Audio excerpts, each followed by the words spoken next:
Welcome to the Knowledge Entrepreneurs Show, where we celebrate the innovators driving change in the education industry. At Edison OS, we've worked with over 500 knowledge entrepreneurs to turn their edtech ideas into profitable businesses. Hi, Mark. Good evening. Welcome to the Knowledge Entrepreneurs Show. Thank you so much for taking time out for this. Thank you for having me on the show. It is my pleasure to be here. Likewise, Mark. Mark, like everybody else, I spend some time learning as much as possible about the guests that I'm having. And apart from, whatever you had shared about yourself, I tried, going on LinkedIn and, your website and stuff like that. It's a lot of things that I see happening. And I just have a very vague image of you. Okay, you know what? This is what Mark does. This is this like at least there are 3 or 4 things that you do. But before I go ahead and share my version of what I know about you, I'm going to ask you, Mark, what is it that you do? I do a whole bunch of things. I do more than one job. My day job, I'm a fractional CTO, CPO, Chief Technology Officer, Chief Product Officer. I tend to work with a lot of smaller or earlier stage companies where they don't need someone 40, 50 hours a week. They just need a little bit of guidance, typically around 5 to 15 hours a week. And I come in and oversee their tech team, their product, help with some big decisions, work with the executive team on strategy. So I'll have multiple clients for that. Then I've also been teaching at MIT for over 20 years, and that's a class on professional development.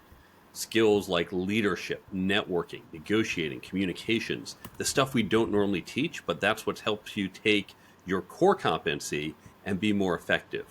And from that class, I was inspired to write my book, The Career Toolkit, Essential Skills for Success That No One Taught You. And so now I have the book. I do corporate speaking based on the book. And then I also have the Brain Bump app, which is a side project of mine. So a whole bunch of different jobs. Got it, Mark. So you said fractional CTO, CPO because you only had to put in like 15, 20 hours a week. Is that why you call yourself fractional? Or is there anything else to it? I'll have a couple different clients at any one time. So I'll work with about 3 or 4 companies at once doing part-time. And there's a term in the US, fractional CFO, that's been very common because you can imagine a smallish company, a company that might only be 20, 30 people. You don't need a full-time experienced CFO. You can get by with maybe just a bookkeeper or accountant, but once a month you need that senior person to come in to just check everything, to help you once a year do your budget planning, to just do a little financial strategy. So you don't need them 40 hours a week. And so fractional CFO is very common, but now we're seeing more and more. Every day I'm meeting more fractional CTOs, CPOs, as well as fractional other executive roles. Got it, Mark. Mark, apart from this, you said you teach at the MIT. You have a course on professional development. How did that come about? Did you start off as a teacher and then moved about other things? Or how did you get to this point of doing multiple things and why? It was very unexpected. In my own career, I knew early on, I had graduated MIT back in the 90s, and I knew that I wanted to be a CTO. Not necessarily a fractional CTO. I said I want to be a CTO. What I recognized is that to become a CTO, it wasn't just about being the best engineer. Yes, I had to be good at coding. I had to understand architecture, technical decisions. But again, these other skills, team building, leadership, communication, that's what you need to be an executive. And no one ever taught that to me. So I had to develop these skills myself. Back then, we didn't have a lot of tools. We didn't have podcasts like this. We didn't have the apps that you and your clients build. So I was on my own and I was figuring it out. As I was doing so, I recognized these skills are not just for executives. They are for everyone in the company. So I wanted to upskill my whole team and began training them up. As I was doing this, MIT had gotten similar input. Companies that hired our students were saying, these are the skills we want to see, not just for engineers, not just for MIT students, not just recent grads. We want these in everyone, but by the way, we can't find them either. And so MIT, hearing this gap, said, well, we need to address it and want to put together a class. When I heard about that, I reached out, I said, listen, I've developed some content. Please take it. Maybe it's helpful, maybe not. I wish you luck. And they said, hold on, not so fast. This is good. We need more. Don't go. Please help us develop more content. So I spent a few weeks with them. We developed additional content. And again, they said, you're not leaving yet. We want you to stay and help teach. Because although we have world-class professors, you think about our Sloan professors who teach leadership and negotiations and these skills, but they're not always practitioners. They're a little more academically oriented. Right. And so the director of the program said, I want to get this balance between our deep academic research, but field practitioners like yourself. And so I and other people came in as that other side, and I've now been doing it for over 2 decades. Wow. On that, having said that for 2 decades, a quick question on, I mean, have things changed over the period of 20 years? If yes, what has changed, and what are the things that are never going to change? That's a very good question. There are things in both categories. These skills themselves, the value of these skills and the fundamental principles don't change. Networking is networking, and it's relationship building. You may be using LinkedIn today, which 20 some years ago we really didn't have. And unfortunately, some people misunderstand. They think, oh, I'm connected to you on LinkedIn, therefore we're networked. But when you really understand it, you say it's about our relationship, fine, we just manage it online instead of the classic Rolodex or little black book with addresses. Leadership principles really apply, and they've applied the same 50 years ago as they will 50 years today. That said, some things that are different. First, some of the classes or modules that we do, it's a very hands-on learning class. We're not just lecturing out the students. We do modules, case studies, role-playing. When we started years ago, we have one for the engineers on specifications. And we began with a telephone and answering machine. So for the younger listeners out there used to be a physical phone. It was only a phone. It was audio only, plugged into the wall, and you had an answering machine that was external or maybe built in. But then we started having students who weren't familiar with what this was. And we switched to do it with cell phones. And even cell phones felt a little dated to some of the students, so we switched to using an online video chat system. The module's the same, the lessons are the same, but we had to modernize it a bit in 20 years, which shouldn't feel like that much. I'm old enough to remember the original phones, but for some of these students, that's ancient history.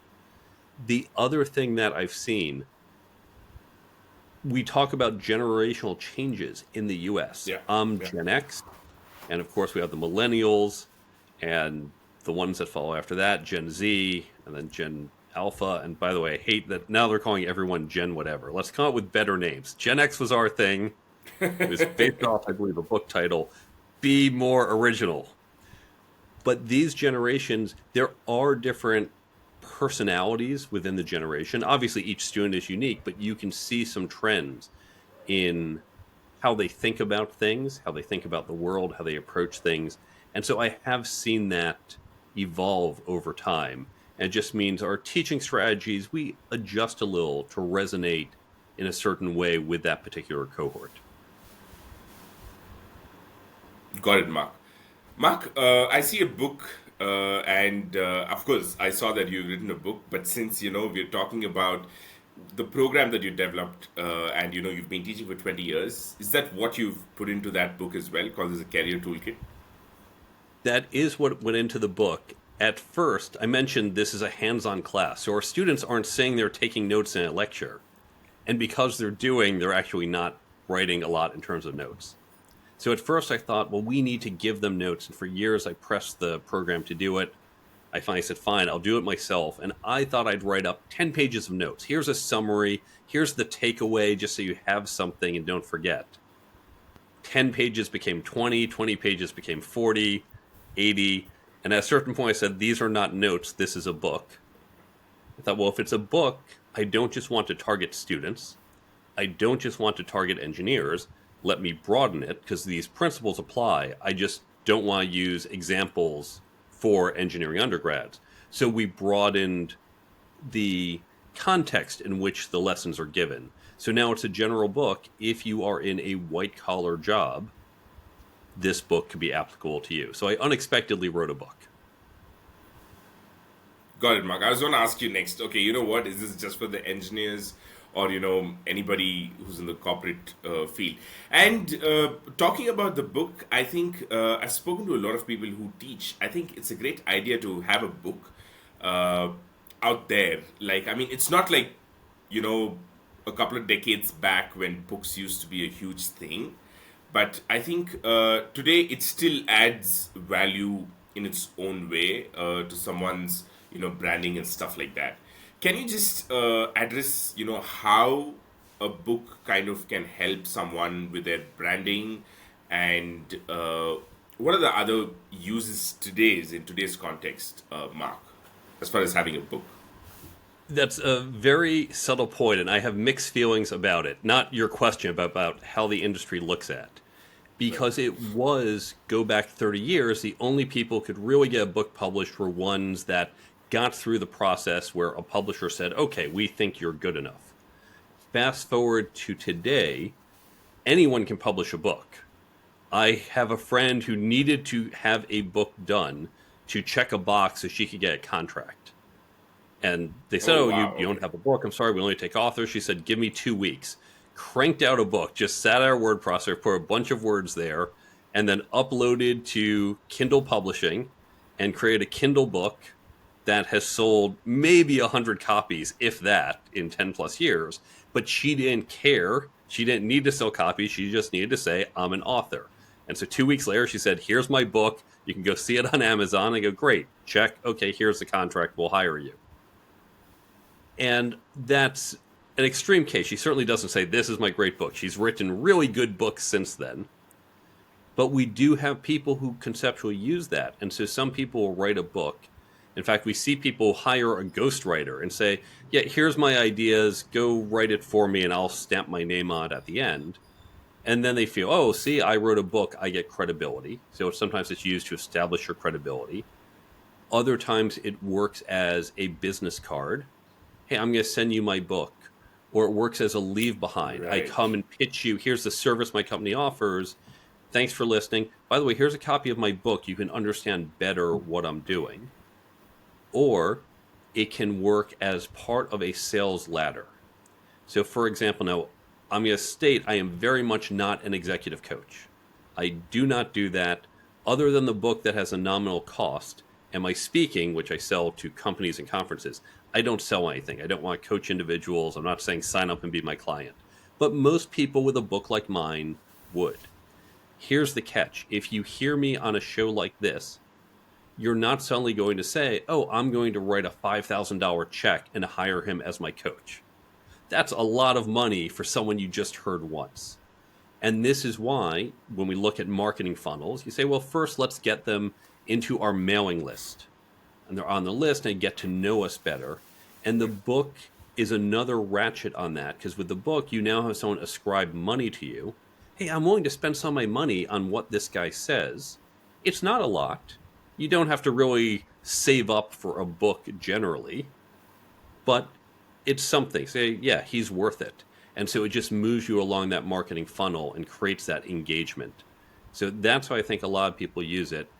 It's not part of my marketing funnel because I have nothing else to sell. I put it out there because I know this works, because 20 plus years of research and experience teaching at MIT tells us this is important, tells us this is the right way to teach this, and I want to make it accessible to as many people as possible. Got it, Mark. Mark, thank you for bringing it up. I was going to ask you, but since I spoke about the book, you spoke about, creating a book or getting one for oneself. And that's when I stumbled upon your video, Cognocourse Media. I hope I pronounced it right. uh, and You did. Cognosco. Yeah. Okay, yeah, Cognosco. And that is into book publishing, is that correct? And then you also have a app called Brain Bump. So, I mean, it's a the website says it's some media. So, what's the idea behind the website? The business itself. Is it a book publishing business? And you also have something called as Brain Bump. It's an app. Can you explain what is that all about and how are they linked, if at all they are? I describe Cognosco as a new media company, a new type of publishing company. Okay. We're not a traditional publisher. Don't send me your manuscript. Hey, we'll consider it and print it. We don't have time for that.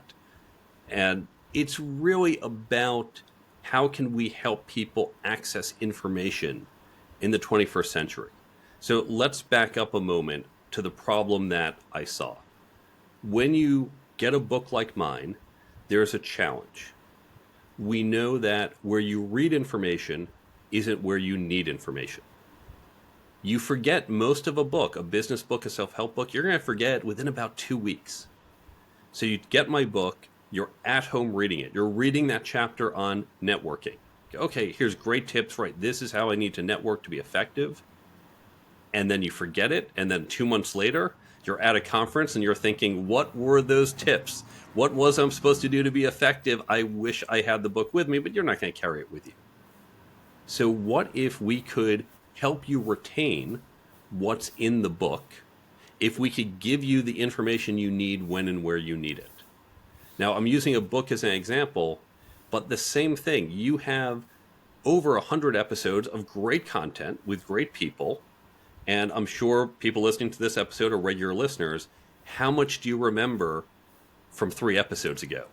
You've probably forgotten. And the content, I'm sure, was fantastic, but it's just so hard. We're so busy because when you get this isn't exactly when you're going to apply it. So I wanted to help people retain and access the information they want. And so here's how the app works. We take the key ideas in books, blogs, podcasts, classes, talks, source almost doesn't matter. We put those ideas into the app. So imagine you went through my book with a highlighter, said, okay, that's a good point. Yep, I'll remember to do that. Highlight all this stuff. That all goes into the app. All goes into Brain Bump. And Brain Bump, by the way, it's 100% free. So you've got Brain Bump. You can get the tips from my book or other books, blogs, podcasts. You can download as much as you want, all free. Now it's in your pocket. And so there's 2 usage modes. One is just in time. Now, as you're at that conference, now you're standing in the lobby saying, what are those tips? And you pull out the app and you tap networking, and there are the tips right there in front of you. You go, okay, right, here's how I walk up to a stranger. Here's how I get out of an awkward conversation. Here's just how I hand a business card. Everything you need when you need it. And here's a really subtle but key point. In theory, you could buy the Kindle version of my book. You could highlight it yourself. It's more work. We give you the highlights, but let's say you want to do it yourself. Okay, well, that's accessible from your phone. But when you're in the lobby of that conference, to pull out your phone, to open up the Kindle, to go find the highlights, to then Control F search to find the right one, we're talking 20, 30 seconds. Right. That might not sound like a lot, but think about what we know from, for example, web page loading. If it takes a web page 2 or 3 seconds to load, you're okay. Once you get to 6 or 7 seconds, you've lost the person. There's a point where you just said, that's too much work. Information retrieval, if it takes 20 or 30 seconds in the lobby, and you have to do this for each piece of advice, you're going to give up. With Brain Bump, you can do it in about 7 seconds, and then you have all of it there at your fingertips. That's subtle, but really important. Now, the other usage mode is more foundational. I'm a new manager, and I've read this great book on management. What I want to do is every day at 9 a.m. as I go into the office, I want to get a reminder of one of these management tips. You don't even have to open the app. You just get a little pop-up on your phone at 9 a.m., and there's the advice. And then, because your marriage is on the rocks and you've been reading a marriage advice book, You get that tip at 6 o'clock right as you go home and you're with your spouse. Now, the key thing here is that if you got that marriage tip at 9 a.m. or the management tip at 6 p.m., it's not helpful. It's not at the right time, and you're just going to go, throw that away. It's distracting me from where I am. You're not going to remember it. So by having the right information at the right time, you're going to remember and retain it. And all of this content, every little tip you see on the app, is branded with the source. You'll see the cover image of the book. You'll see a link back to the podcast episode. So we help the content creator keep their brand, make it sticky, help them stay top of mind, and drive traffic to the back catalog. Got it, Mark. Really nice about how both of the things kind of get together. The way you came from publishing the book to the app thing, that was cool. I was wondering, okay, but still, where is the link? But then I get it. You said it comes preloaded, right? I mean, do you manually do it, or is it AI based? What happens, in the behind the scenes of the app? Like, for example, if I'm reading a book that nobody else is reading, right? How do I connect it to Brain Bump? Good question. Because it is free, we try to keep our overhead low. Now, everyone asks, can't you have AI do this? And the authors who come to us say, can't you just have AI parse my book? AI is not quite there yet for a few reasons. First, for a long podcast like this one, or for a book, you need to window the content. You can't dump in 60,000 words into AI these days. And so it's already, you have to build some tools to window it and go through it. But then here's the other thing. We tell people, pull out the highlights, right? What would you highlight? What's that quote? What's that takeaway? Right. AI kind of does it. It kind of gets it right.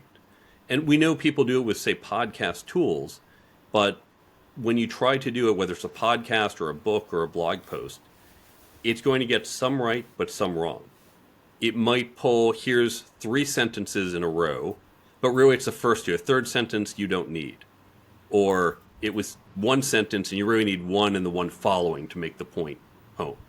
So if we use AI to do it, then we have to build a bunch of editing tools to say, here's what it did, but here's the other parts of it. And it gets complicated. We'll eventually do that, but because we're free, we're keeping our costs low, we haven't built in all the bells and whistles.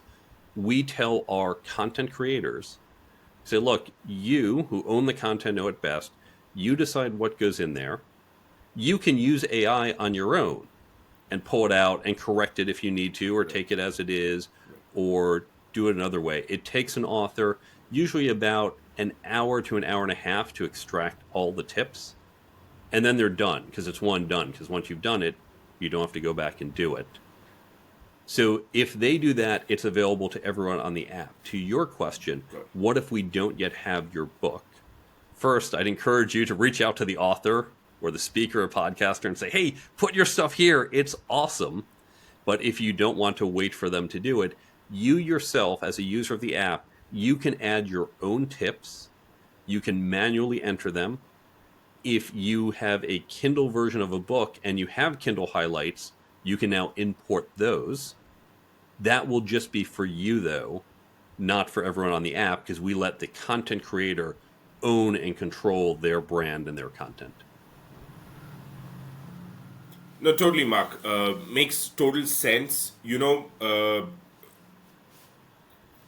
you were talking about it, I just had some, thoughts about, why authors or creators in general, long form creators should, find a bunch of apps like this and, put their highlights out there, because people obviously getting eyeballs for long form content is not easy these days.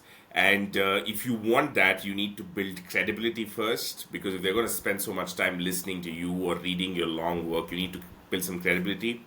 And the best way to do it is just put snippets of your work in apps like these, and probably from there, if they find it interesting, they're going to go and check your other stuff out.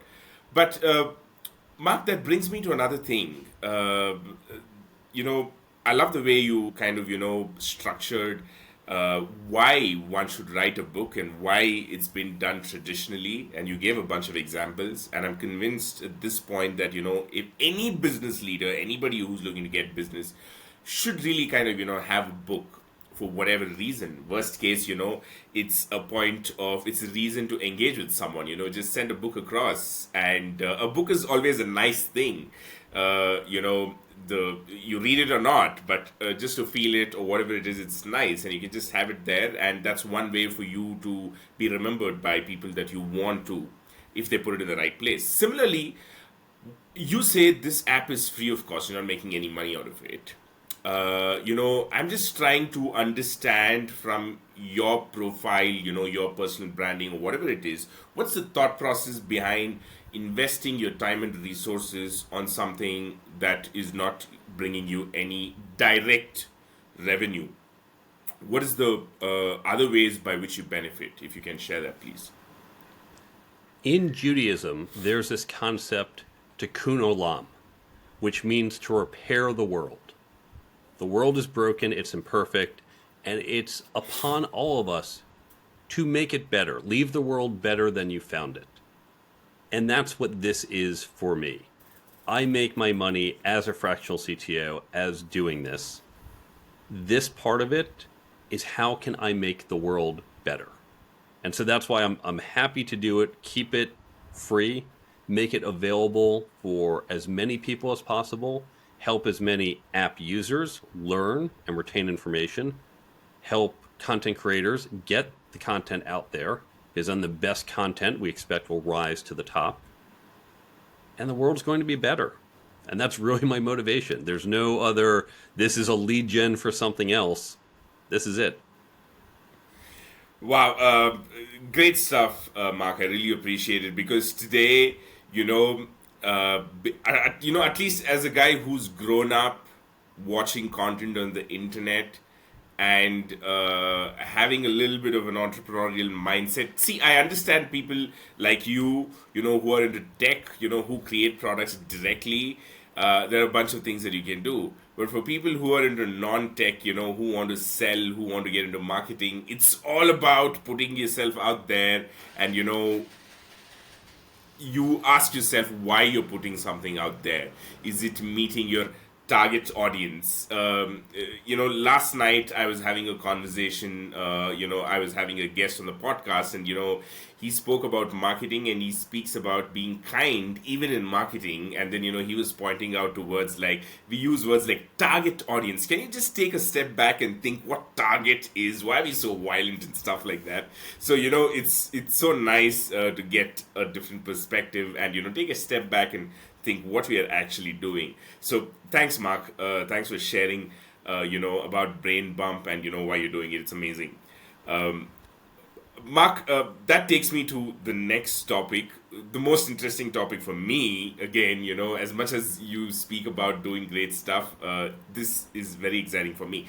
I found this line that you had written in one of the bios that you had submitted that said, email and social media are the wrong tools for their business. And the context about this is that, why thought leaders need to create evergreen micro content? Well, I'm with you. And what new delivery channels are needed? Yes, I'm still with you. There are new social media platforms that are coming. And then in the bracket, it says email and social media are the wrong tools for the business. Please elaborate and, take us through this. Let's understand what these tools do and where they're effective and not.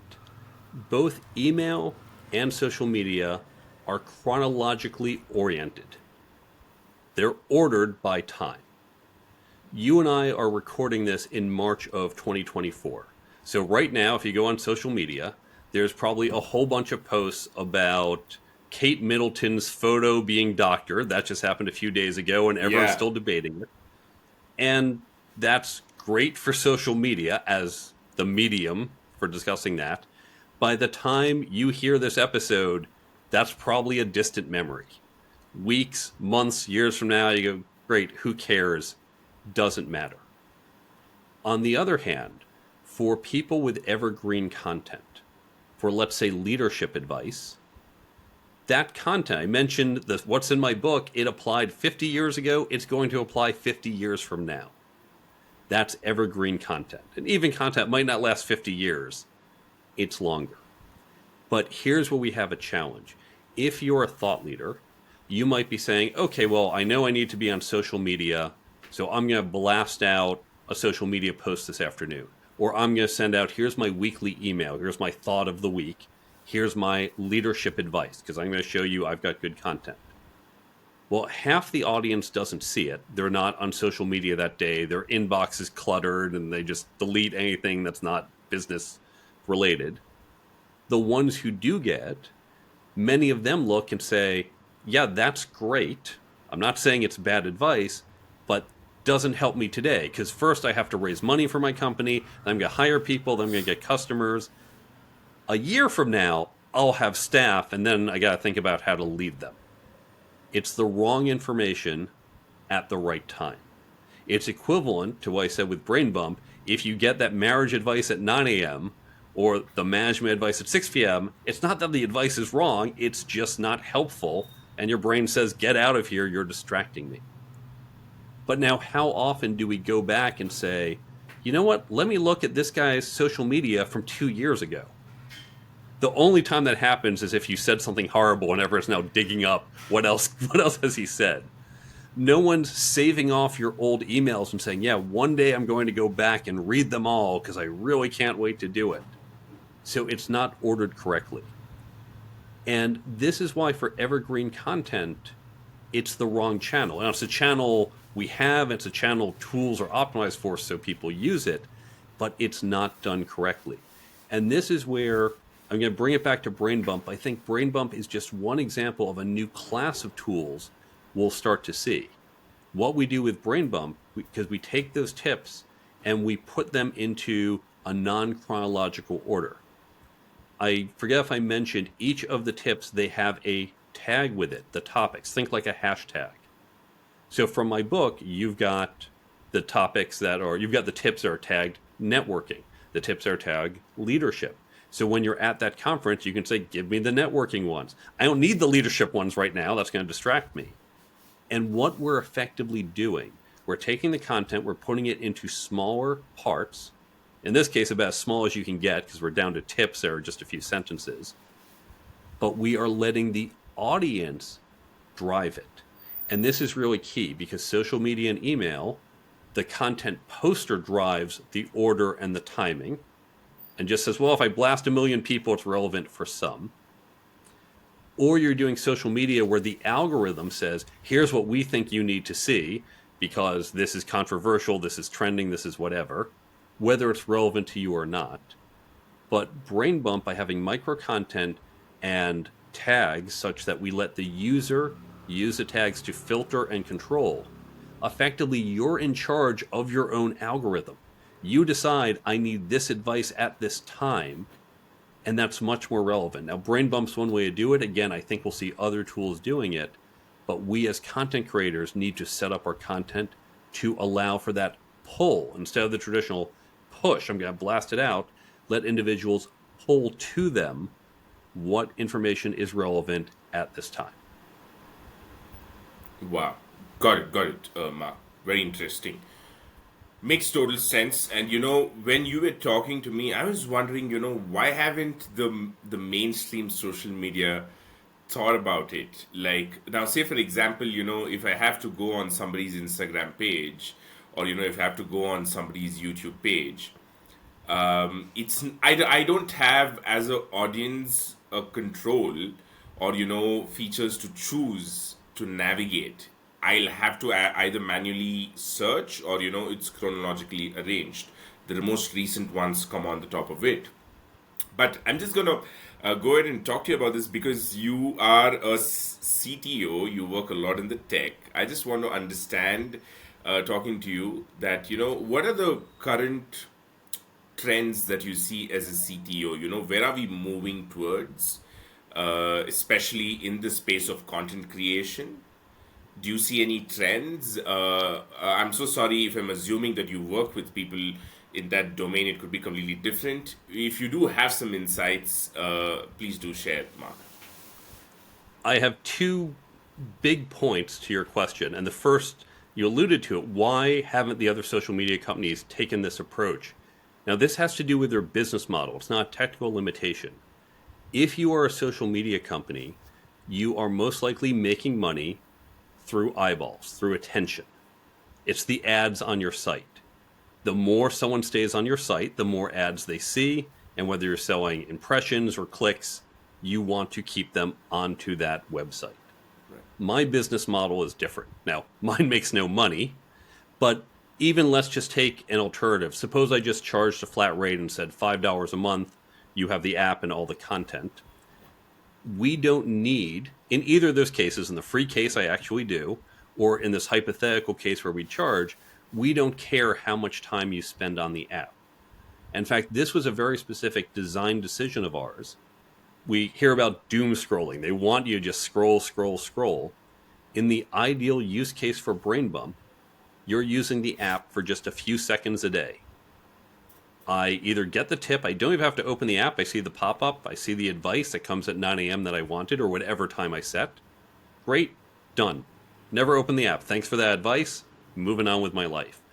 Or if you open the app, you say, I need to find these networking tips or strategy advice because I've got a strategy meeting coming up in an hour. Get the advice, look through a few things, and then either click through to the original source content or just close the app, and we're going to get you off the app. We are designed to minimize your time on the app, which is the opposite of what every social media company needs to do for their revenue model. So that's why you get a very Right. different approach. To your broader question, my background is in cybersecurity. And as we're recording this in the spring of 2024, we're seeing AI become just more commonplace. Now, I do think AI is a little overhyped. If you've ever seen the McKinsey hype curve, I think we're on that first steep slope where we're talking about how it's going to change everything. We're going to get a little bit of crash. And we're talking now just about LLMs because, of course, AI itself has been around for years and is Yeah. broad.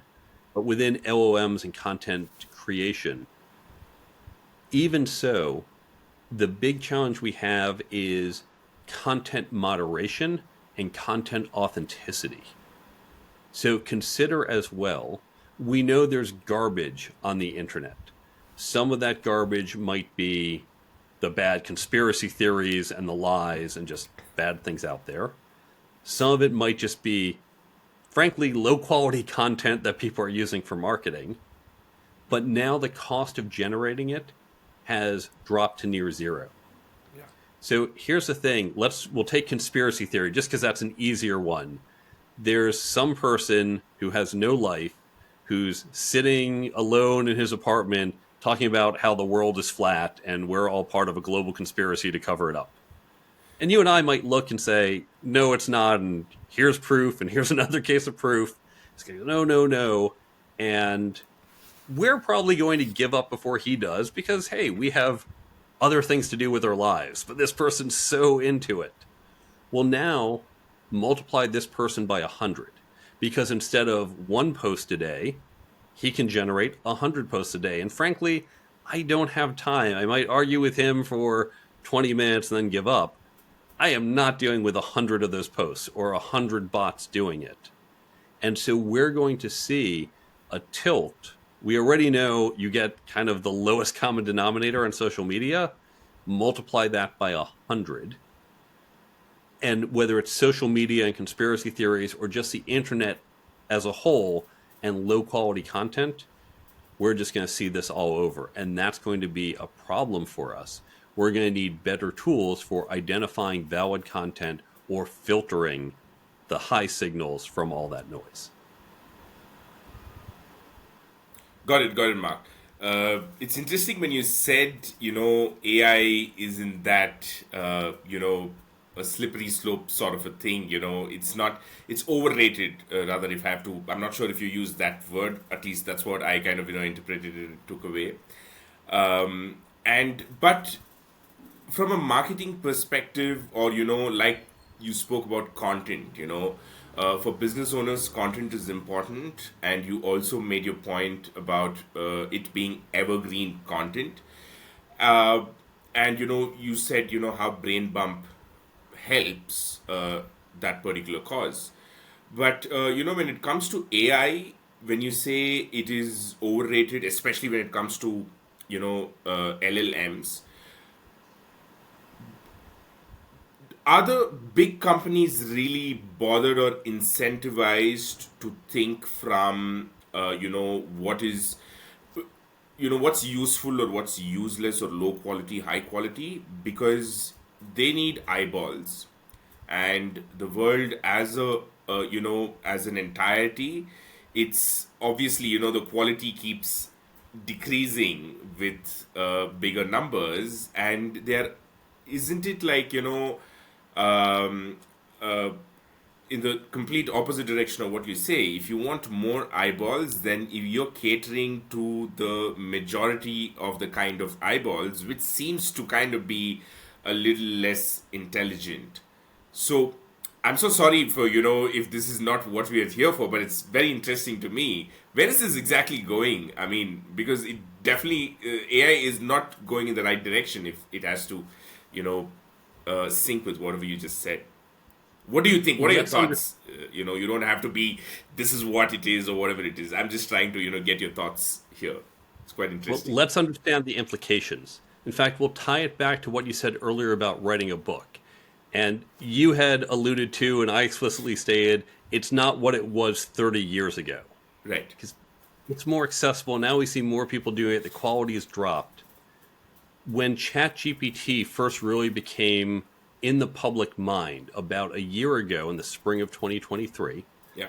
there was a website that was for a sci-fi magazine. They would accept short stories, 3,000 words, science fiction writing. I grew up reading those types of magazines. They would get, I think, typically around 50 submissions a month. And then all of a sudden, when ChatGPT got into public knowledge, I think they jumped up by 10 or 20x number of submissions, and then they shut it off. It probably would have gone even further, because if I wanted to write a science fiction story and I've been writing for years, I've been rejected, well, now I'll just have ChatGPT generate a whole bunch of stories for me. Take this, but change it up, or do this, or maybe I got something, maybe I need more female characters, but it will figure it out for me. So I'm going to now generate 100 stories, and they could not keep up with it. They literally had to turn off submissions. Amazon started to say, wait a second, we're going to get all these AI books, all these AI generated books, and you can write a book, not a very good one, but remember we said quality wasn't the goal. You can write a book on whatever topic you want if you just put enough time in with AI. In fact, I know people, I heard a story at a recent conference for speakers. Someone said, I'm going to show you how you can use AI to create a book and create just a very small, almost picture book. The type of book, here's 40 ideas and there's a picture and a concept for each one, and generate it in real time while doing this talk. Great. We're now going to get tens of thousands of these books every year from people doing it. So quality goes down. Now let's take the next step. Let's think about email. In 1993, if you sent an email to someone that was a marketing email, it probably got opened. But what happened over time? More and more email went out. Open rates dropped. We all got fed up. And I'm not even talking about Nigerian princes here. I'm talking about, we'll call it legit email. We're sick of it. And so they say, oh, well, we know open rates are dropping. What's the answer? Send more. Get more people on the list. Put out more content. Put out more websites. We'll get more eyeballs, more clicks, and someone's going to click through and sign up on our whatever funnel we have. And so we're getting into this vicious cycle of more lower quality content that's causing us to do yet more lower quality content. And I wonder if where we are heading to is AI is only accelerating the completion of the cycle and us going back to the root again, just everybody getting tired of all the stuff that they see. And is AI only going to bring back the human to human connection or make the human to human connection more valuable in some time once, we are going to be fed up of all of this chat GPT or, the AI sort of a thing? Of course, there are a lot of people and, where it is used in a certain way, valuable and stuff like that. But when it comes to common people creating content just because they can, I think AI is kind of helping us realize the true values of humanness, rather. I think you're on the right track there. So here's an example. Suppose you have 10,000 connections on LinkedIn. I would not recommend that because I believe your connections on LinkedIn should be people with whom you have a relationship. But for whatever reason, you're connected to 10,000 people. Well, AI can help you figure out, here's a question I have, who is the best person or people in my network for this type of question or problem? And it can look through all 10,000, can look at their backgrounds and say, here's the 3 people most likely to help you. Fantastic, great. Because even if you have 1,000 people, which certainly doable, I'm connected more than 1,000 people, I know more than 1,000 people, I can't always remember, oh, wait, that person who I haven't spoken to in 3 years. Okay, so AI can help me, again, find the right people. But if you have these 10,000, say, okay, here are the 3. If you have 10,000 people, if you don't know them well, if you haven't built that relationship, if you haven't kept in touch with them, it doesn't matter that AI found it, because when you say, hey, can you jump on the phone, spend an hour with me, I need your help, they go, who are you? I guess we're connected. I don't know how or what. But if you focused on the people side, if you built that relationship, not the point in the database that says you two are connected, but the human connection, then you can get help from that person. And so that's why a lot of these skills, the ones I talk about in the book, it is people skills. It is non-technical skills. Right. It's why 50 years ago and 50 years from today, they will apply no matter how technology changes. Got it, Mark. Mark, probably I'll conclude the podcast with this question. Again, going back to evergreen content. And given that our primary audience, who'd be listening are people to do with entrepreneurship in the teaching space, teaching anything and everything, right? But, they all teach something like from music to sports, whatever it is. The two things, one is evergreen content and one is brain bump. Now, as a person who's created this app and, you have a very focused approach, you've clearly said that it's important to have non-chronological content, content that hasn't have to be stuck with time. It has to be pretty much timeless. So what if people have to go check out brain bump and, try and put highlights from the content that they've created, what are the things that they need to go for? What are the things they need to stay away from? First, I'd highly recommend you really do consider this app, whether you're looking at Brain Bump or you're looking at Edison OS. They are in the same family. I think they each optimize for different needs of you and your audience, but philosophically, they're in the same area. And you absolutely want your content to be chopped up in micro content in an accessible way that helps your audience retain it. When you think about what goes in there, I think about making sure it's value. What I hate is when people just put in what I call ads. It's almost like on a podcast. Exactly. Yeah. If when you asked me a question, I said, hey, yeah, I talk about that. I'm not going to tell you. You have to go buy my book. Exactly. It's like, well, this is a good podcast. This is an infomercial. Why am I spending an hour listening to it? The analogy I use, think of a bakery. Now, with a bakery, you can have someone on the street handing out flyers saying, come to this bakery. They have really good cake. Maybe they do, but it's an ad. Or you have someone on the street handing out the free samples, the little pieces of cake saying, try this. Oh, yum. That's really good. Thank you. I like that. I think I want to get more. And so that's when you think about these apps, think about giving them the free sample, and where our apps or however you do it, give the free sample, make them say yum, make them get the value proposition, because then they're going to come back and want to get more. Got it, Mark. Makes sense. The point is, it's not a place where you go and say, hey, you know what? I've got this there. Come and check it out. You have to actually put out this stuff in that, you don't expect people to kind of buy or whatever it is without expectations. Put your best content out there, and then that's where probably, what you intended to do before that starts to happen. Mark, thank you so much. It was a pleasure having you on the show. And thank you so much for sharing about the way content is looked at and the way you look at content. And I think the idea of having evergreen content out there that doesn't have to do with a particular time period is amazing.